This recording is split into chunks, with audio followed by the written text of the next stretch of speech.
chapter 8. I'm going to read verse 2. Thus says the Lord of hosts, I'm exceedingly jealous for Zion. Yes, with great wrath I am jealous for her. Now, jealousy is part of the vocabulary of love.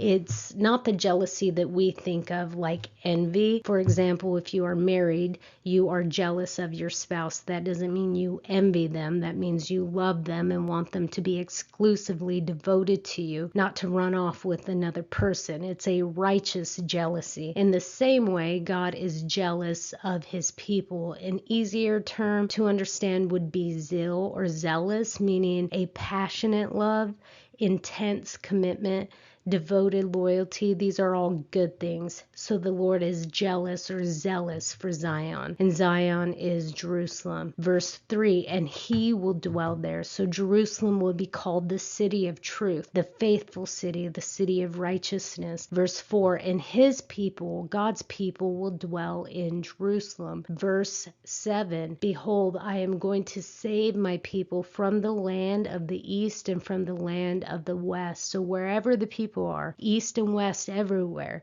God will deliver them, God will save them. Verse 8, and I will bring them back, and they will live in the midst of Jerusalem, and they shall be my people, and I will be their God in truth and righteousness. So God and his people will have intimate fellowship. This speaks of a restored Jerusalem after the exile, but this also points to a greater Jerusalem. We read of this greater Jerusalem. It's in Revelation 21 verses 2 and 3, and I'll go ahead and read it. Behold, the tabernacle of God is among men, and he will dwell among them, and they shall be his people, and God himself will be among them. Going back to Zechariah verses 9 through 15. So in view of God's purposes and future plans for his people, he calls for them to be diligent in what they are doing and to serve him with sincere hearts.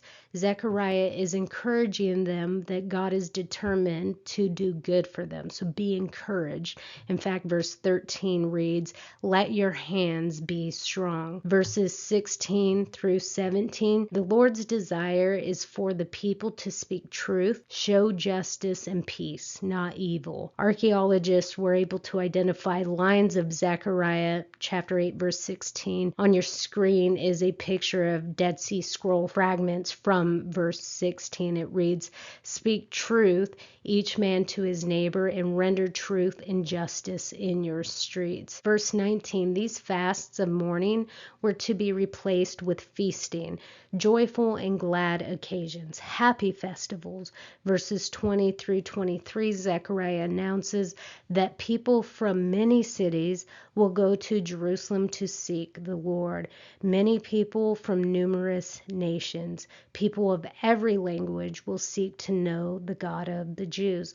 Now, this is a prediction and anticipation of the Gentiles, non-Jewish people. These Gentiles will be included among the people of God. So what an amazing message we had in chapter 7 and chapter 8. God desires his people to serve him with a sincere heart and to administer true justice and to show mercy and compassion to one another. True godliness attracts others to the Lord. And by godliness, it doesn't mean self-imposed religion. What God desires us to do is to speak truth, to show justice and peace, not evil. Chapter